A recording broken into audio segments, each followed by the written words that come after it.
Very warm welcome. 21 से 23 तारीख तक फैटफ की प्लेनरी होने जा रही है पेरिस में। इस दफ़ा वर्चुअल है, लेकिन पाकिस्तान उसमें ज़ाहिर है हिस्सा लेगा। पाकिस्तान जैसे आपको मालूम है ग्रे लिस्ट में है, और डोमेस्टिकली कानून साजी के ख़ास तौर पे बाद ये कुछ उम्मीद जाग उठी थी कि शायद पाकिस्तान को ग्रे लिस्ट से निकाल के वाइट वॉश करके वाइट लिस्ट में क्लियर कर दिया जाए। लेकिन अब हालात कुछ थोड़े से मज़ीद कॉम्प्लिकेटेड लगते हैं। क्या होने जा रहा है और क्या क्या चैलेंजेस हैं और क्या क्या सवालात हैं और उनके जवाब क्या हैं, इस ये मालूम करने के लिए बात करते हैं हम एक दफ़ा फिर अपने एक्सपर्ट के साथ। हमारे साथ मौजूद हैं डॉक्टर आबिद क़य्यूम सुलैरी। डॉक्टर साहब very warm welcome. First of all तो एज़ यूजुअल, ताकि इसको बेशक बेसिकली हम एकेडमिक बना सकें काफ़ी हद तक अंदर जाने से पहले, इस वक्त क्या सिचुएशन है, व्हाट इज़ द स्टेटस को? देखिए, पहले तो नाज़रीन को ये बताते चलें कि ये ग्रे ब्लैक वाइट इसका मफ़हूम क्या है। हाँ। तो जो इस वक्त फाटफ के नज़दीक, और फाटफ एक गैर सरकारी इंटरनेशनल तंजीम है, तो उसके नज़दीक वो ममालिक जिनके कवानीन में सुकम होते हैं कि वहाँ से मनी लॉन्ड्रिंग या जो टेररिज्म फनांसिंग है वो हो सके, तो उसको वो ब्लैक लिस्ट में ले आते हैं कि जी ये वो ममालिक हैं, यहाँ पे उनके कवानीन में सुकम है और वो इसको इम्प्रूव नहीं करना चाह रहे। इस वक्त सिर्फ दो ही ममालिक ब्लैक लिस्ट में हैं, एक नॉर्थ कोरिया और एक ईरान। उसके बाद वो ममालिक जिनके के कवानीन में सुकम है और वो उसको इम्प्रूव करना चाह रहे होते हैं, और उनको फाटफ जो है वो एक टाइम देता है, वो ग्रे लिस्ट में आ जाते हैं। और वो ममालिक जिनके जो कवानीन में कोई सुकम नहीं और वो उन कवानीन पर पूरी तरह अमल दरामद कर रहे होते हैं, वो क्लीन लिस्ट या वाइट लिस्ट में होते हैं। अब ग्रे लिस्ट में आने का नुकसान जो है वो तो यही है कि आपके पास जो आलमी जो इन्वेस्टर हैं वो आते हुए डर रहे होते हैं, आपके पास जो क्रेडिट एजेंसीज़ हैं वो आपकी रैंकिंग रिस्की कर देती हैं, आपकी अपनी जो इंटरनेशनल ट्रांजैक्शंस हैं उनका इन्हांस मॉनिटरिंग हो रही होती है, जिससे ease of doing business internationally मुतासर हो रही होती है। अब पाकिस्तान पिछले 2 साल से ग्रे लिस्ट में है, और पाकिस्तान को अगर हम देखें तो पाकिस्तान ने काफ़ी सारी पॉजिटिव रिफॉर्म्स जो है वो लेके आया है 3 सतहों पे। ऑपरेशन लेवल पे भी जो मौजूदा कवानीन है उन पर अमल कैसे करना है, जो लेजिस्लेटिव लेवल पे बहुत सी चीज़ें ऐसी थी जहाँ पे कि असम्बली में और सेनेट में उन पे नए कवानीन साजी होना थी, और लीगल लेवल पे भी कि जो लोग पकड़े जाते हैं मनी लॉन्ड्रिंग में या टेररिज्म फनांसिंग में, उनके लिए प्रोसिक्यूशन किस तरह से होगी, उनको किस तरह से सज़ाएँ दिलवाई जाएंगी। कुछ सज़ाएँ जो हैं उनमें इजाफा भी कर दिया गया, जुर्मानों में इजाफा कर दिया गया। तो ये चीज़ें जो है पाकिस्तान कर रहा है। अगर आप पीछे मुड़ के देखें 2 सालों में, तो बेनामी ट्रांजैक्शन जो हैं उनका खात्मा हुआ है, बेनामी प्रॉपर्टी होल्डिंग जो है उसके ख़िलाफ़ आपका एक्ट आ गया है। इसी तरीके से जो फॉरेन करेंसी रिज़र्व्स जो हैं और फॉरेन करेंसी की जो डीलिंग थी, उसमें काफ़ी हद तक रेगुलेशन आ गई है। बैंक्स ने नोइंग योर कस्टमर का फार्मूला शुरू कर दिया है। ज्वेलर्स जिनके पास आप जितने मर्ज़ी पैसे जाके जितना मर्ज़ी सोना उठा लेते थे और वाइस वर्सा, उसमें चेंजेस आई हैं। जो हमारे टेररिस्ट ग्रुप पाकिस्तान में आपको नज़र आ रहे थे, उन पे क्रैकडाउन हुआ है। हाफिज़ सईद जो है उसको मनी लॉन्ड्रिंग के इल्ज़ाम में गिरफ़्तार किया गया है। तो पाकिस्तान ने पिछले 2 सालों में काफ़ी सारा सफ़र जो है वो तय किया है, और यकीनन ये एक पॉजिटिव प्रोग्रेस है। तो आगे अब क्या आप समझते हैं कि क्या चीज़ें हैं जिसके ऊपर वो देख के मज़ीद एतराज़ात कर सकते हैं? What are the questions? देखिए, इस वक्त पाकिस्तान 2 तरह के स्क्रूटनी का है इस वक्त शिकार। एक जो है वो एशिया पैसिफिक ग्रुप है। एशिया पैसिफिक ग्रुप आप समझिए कि फाटफ का एक ज़ैली बाजू है, उसमें पाकिस्तान मेंबर है, और वो मेंबर्स की एक म्यूचुअल एवेल्यूएशन रिपोर्ट होती है। उसमें जितने मेंबर्स हैं एक दूसरे की एवेल्यूएशन करते हैं टर्म वाइज।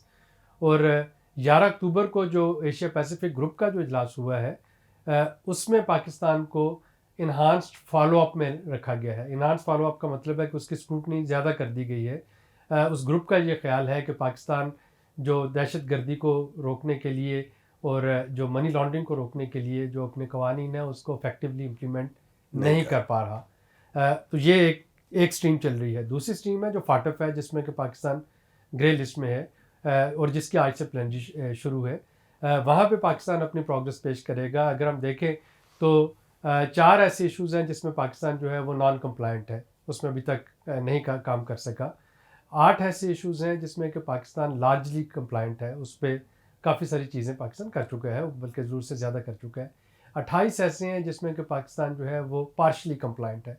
तो इन 40 नुकात में से 32 नुकात जो हैं उनमें पाकिस्तान लार्जली कंप्लायंट और पार्शली कंप्लायंट। तो वो जो ब्लैक लिस्ट में जाने वाला था वो तो नहीं है। मुझे नहीं है, क्योंकि उसका असूल ही यही है कि अगर कोई मुल्क जो है वो मानता है कि जी ये हमारे कवानीन और हमारी पॉलिसीज़ में कुछ सुकम थे और हम उसको इम्प्रूव कर रहे हैं, तो आप उसकी स्क्रूटनी जो है वो बढ़ा सकते हैं, लेकिन उसको ब्लैक लिस्ट में नहीं लेके जा सकते।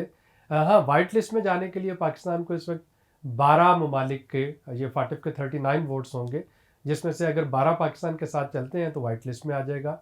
अगर पाकिस्तान के साथ 3 ममालिक चलते हैं तो पाकिस्तान ब्लैक लिस्ट में नहीं जा सकेगा। और 3 ममालिक हमारे पास इस वक्त हैं, हमारे पास चाइना है, मलेशिया है और टर्की है। और ये तीनों ममालिक पिछली दफ़ा भी उन्होंने हमारी सपोर्ट की।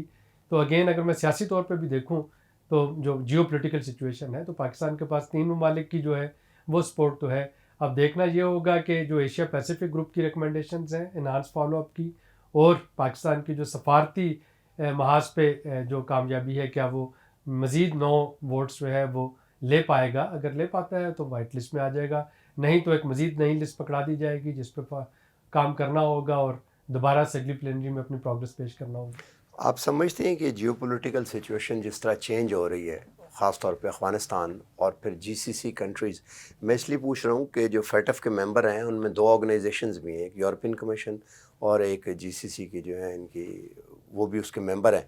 और जीसीसी कंट्रीज़ जो हैं वो इस वक्त वहाँ पे रिप्रोचमा चल रहा है बिटवीन अरब्स एंड इसराइल तस्लीम करने का। तो इस सारी कॉम्प्लिकेटेड सिचुएशन में पाकिस्तान ने तो अपना स्टैंड वो बड़ा क्लियर प्राइम मिनिस्टर ने दिया हुआ है कि 2 नेशन के बगैर हम जो थ्योरी है वो जब तक नहीं होता हम उसको हम नहीं मानेंगे। तो डू यू थिंक कि it will directly affect Pakistan position, क्योंकि ये जीसीसी कंट्रीज़ थी जो साथ आ सकती थी?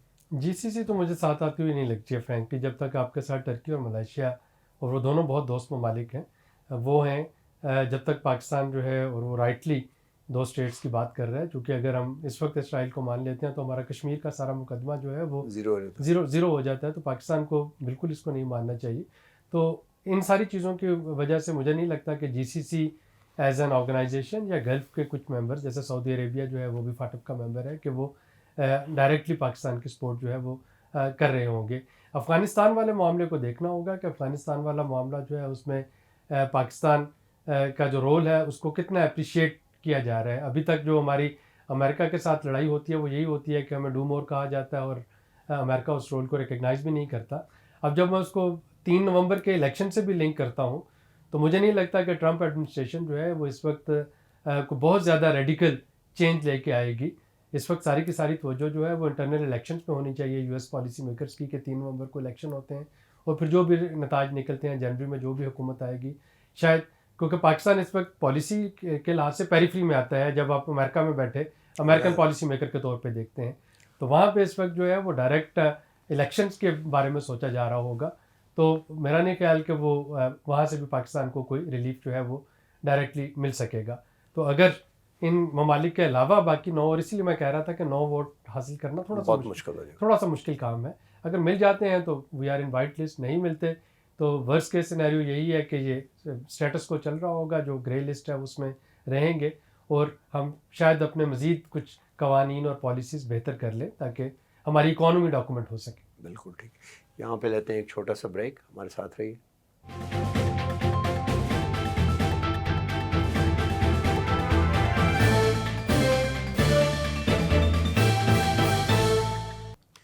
Welcome back. अच्छा, ये इससे पहले कि मैं आपसे पूछूं कि हमारी इकोनॉमी को इसका इनडायरेक्टली क्या फ़ायदा हो रहा है, कुछ हम अपनी इकोनॉमी को बड़ा हम सुनते आए हैं, बचपन से सुन रहे हैं, कैरियर के आगाज़ से सुन रहे हैं कि पाकिस्तान की जो अनऑफिशियल इकोनॉमी है that is twice the size of its official economy. तो उससे क्या फ़ायदा, उस पर बात करने से पहले मैं थोड़ा सा टच करवाना चाहूँगा आपसे। ये जो गुलबदीन हिकमत यार अभी हैं, एक तो ये, दूसरा ये है कि इसराइल को तस्लीम करना, और दूसरी तरफ इंडो पैसिफिक और क्वाड का जिसमें ऑस्ट्रेलिया, जापान, अमेरिका और इंडिया है, वो चाइना के साथ हेड ऑन हुए हैं, और कश्मीर और लद्दाख जो है वो that is at the heart. तो ये जो जियो स्ट्रेटजिक है और जियो पोलिटिकल है, क्या ये इन कवानीन से भी ज़्यादा अहम नहीं है? यही तो वो सारी कॉम्प्लिकेशंस हैं, क्योंकि ये इस वक्त एक इकनॉमिक क्वेश्चन है। तो बदकिस्मती ये है कि जो मल्टीलैटरल ऑर्गेनाइजेशंस हैं, ये या बैनुल-अक़वामी ऑर्गेनाइजेशन जैसे फैटफ है, हालांकि कि एक यूएन रिकग्नाइज्ड बॉडी नहीं है, लेकिन ये सारी जो हैं ये अब एक इकनॉमिक क्वेश्चन का टूल बनती जा रही हैं। और इस इकनॉमिक क्वेश्चन में आर्म ट्विस्टिंग के लिए इस्तेमाल हो रही हैं। हम यहाँ पे ये बात कर सकते हैं कि अफ़गानिस्तान के जो लॉज हैं, उसकी जो पॉलिसीज़ और प्रैक्टिसेस हैं, क्या आप समझते हैं कि वो बिल्कुल मनी लॉन्ड्रिंग प्रूफ हैं और वहाँ से ज़ाहिर है। टेररिज्म फाइनेंसिंग नहीं हो सकती? हम ये देखिए कि अभी 2 हफ्ते पहले जो स्टेट डिपार्टमेंट की, यूएस स्टेट डिपार्टमेंट की जो रिपोर्ट आई थी, जिसमें उन्होंने इंडिया के टॉप बैंक्स के बारे में 44 हाँ, बैंक्स 44 बैंक्स के बारे में कहा था कि वहाँ से कितने बिलियंस ऑफ डॉलर्स जो हैं वो मनी लॉन्ड्रिंग वहाँ से हुई। तो क्या वहाँ पे ये चीज़ एप्लीकेबल नहीं हो सकती? तो इकोनॉमिक क्वेश्चन के टूल के तौर पे पाकिस्तान यूज़ को हो रहा है। इसके लिए इस्तेमाल किया गया, और ये जो आपने जियोपॉलिटिकल सिचुएशन की निशानदेही की, शायद इन्हीं वजूहात की बिना पे इस्तेमाल किया गया। लेकिन लिंगर ऑन हो रहा है। हाँ, लेकिन एज ए सेड कि पाकिस्तान जो है उसने इसको अपॉर्चुनिटी के तौर पे लिया है, थ्रेट के तौर पे नहीं लिया, और हमने अपने सिस्टम्स, अपने लॉज, अपने प्रोसीजर्स उनको इम्प्रूव किया है। दो इकोनॉमी में दो चीज़ें हम समझते हैं, एक तो प्रोडक्शन, प्रोडक्टिविटी, और दूसरा रेवेन्यू। किस हद तक फ़ायदा हुआ है ये इन कवानीन में बेहतरी लाने से, और क्या क्या एरियाज़ हैं जहाँ पे देखिए, फ़ायदा हमारा हुआ? हमारा जो मेन प्रॉब्लम था वो तो यही था ना कि पाकिस्तान की टैक्स टू जीडीपी रेशो बहुत कम है, और वो इसलिए कम है कि आपकी एक पैरेलल इकोनॉमी साथ चल रही है जो कि टैक्स नेट में नहीं आती। अब पिछले 2 सालों में अगर देखें तो बहुत सी जो अनडॉक्यूमेंटेड इकोनॉमी थी उस पर कर्ब्स जो हैं वो नहीं लग गई हैं। एक ख़ास हद से ज़्यादा ट्रांजैक्शन करने के लिए बैंकिंग इंस्ट्रूमेंट जो होना जो है वो ज़रूरी करार पाया है। इसी तरीके से हुंडी और हवाला जो है उस पर रेगुलेशन जो है वो आ गई हैं। फॉरेन करेंसी अकाउंट्स के लिए नई रेगुलेशन जो है वो आ गई हैं। बेनामी अकाउंट्स का मैं और बेनामी प्रॉपर्टीज़ का पहले जिक्र कर चुका हूँ। तो ये वो चीज़ें हैं कि जो जो ये सारी एप्लीकेबल होंगी, आपकी इकोनॉमी डॉक्यूमेंट होती जाएगी, और आपकी इकोनॉमी डॉक्यूमेंट हो रही होगी तो फाटफ में तो फ़ायदा पहुँच ही रहा है, लेकिन आपका जो रेवेन्यू बेस है वो बढ़ता चला जाएगा। यानी हमारा एक कहा जा सकता है कि शायद जो हमारा जीडीपी जो हम डॉक्यूमेंटेड जो ऑफिशियली स्टेट करते हैं वो अंडरस्टेटेड जीडीपी होती है, क्योंकि वो जो अनडॉक्यूमेंटेड इकोनॉमी में जीडीपी है अब वो वो तो उसमें आती ही नहीं है।